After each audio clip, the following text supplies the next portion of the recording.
Welcome back to the Tango Simplified Learning Series.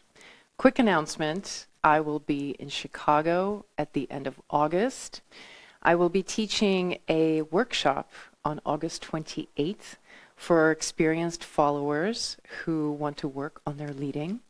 If you are interested, check out the link in the show notes to my website, where you also could possibly book a private if you'd like, because I do have a few sessions open.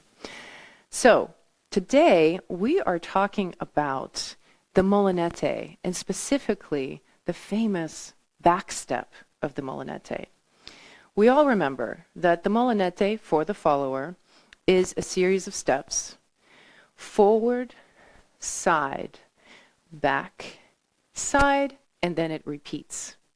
This is a step that the follower has to do thousands of times a night.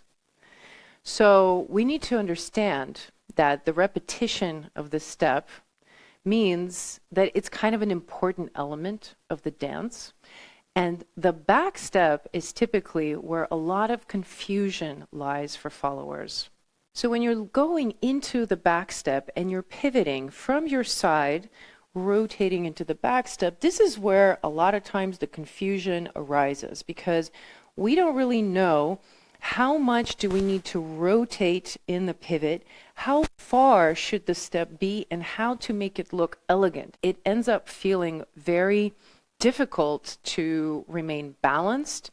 It feels like we're going away from the partner a lot of times. Your foot might look kind of sickled as well. And a lot of times in response, the followers might think, oh, I just need to rotate more. I need to step a little bit deeper. I need to make my step bigger. That's what I used to feel.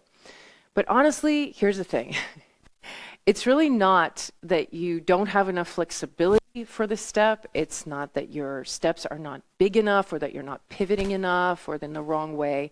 Really, the solution, the fix, is a lot smaller and a lot more accessible than you might think. What's happening is that most followers over-rotate on the pivot going into that back step. And so what that creates is that if I over-pivot here, I am actually messing with my axis and my alignment. On the next step, when I arrive, I'll be slightly off axis because my step is too big. So I'm not balanced.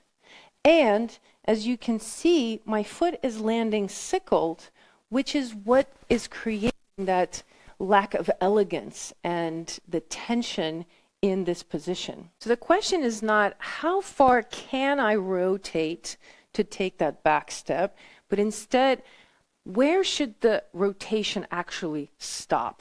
Here's the principle I use. Anytime you step, forward, side, back, aim to have your inner ball mount pushing into the floor first. Imagine as if you have a pencil sticking out right at the level of your inner ball mount through your shoe, and you're drawing with it any time that you are stepping in any direction. When you do this, the rest of the body organizes itself around the contact point. Your step size, the degree of rotation in a pivot, the alignment of your hips, they all adjust so that you can land cleanly.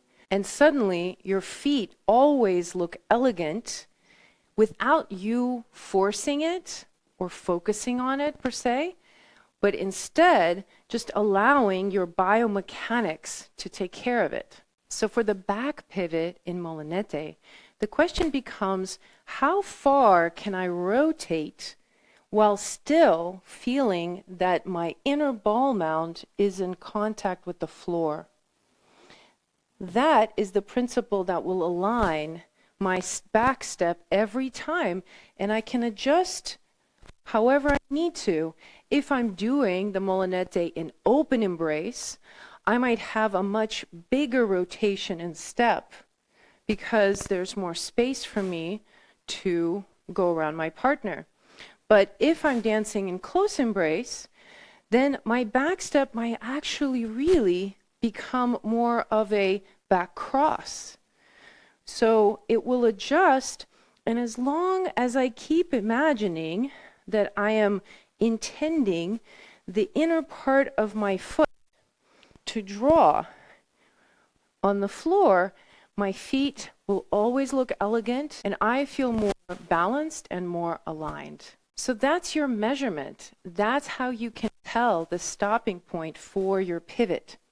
When you respect that limit, you will always land where you need to, and your foot will always look elegant. If you want to dive deeper into alignment and see how it impacts your dance, I suggest you check out my solo tango mechanics course inside my IMSO Tango School Online program. You get 30 days free, so click on the link in the show notes and check it out.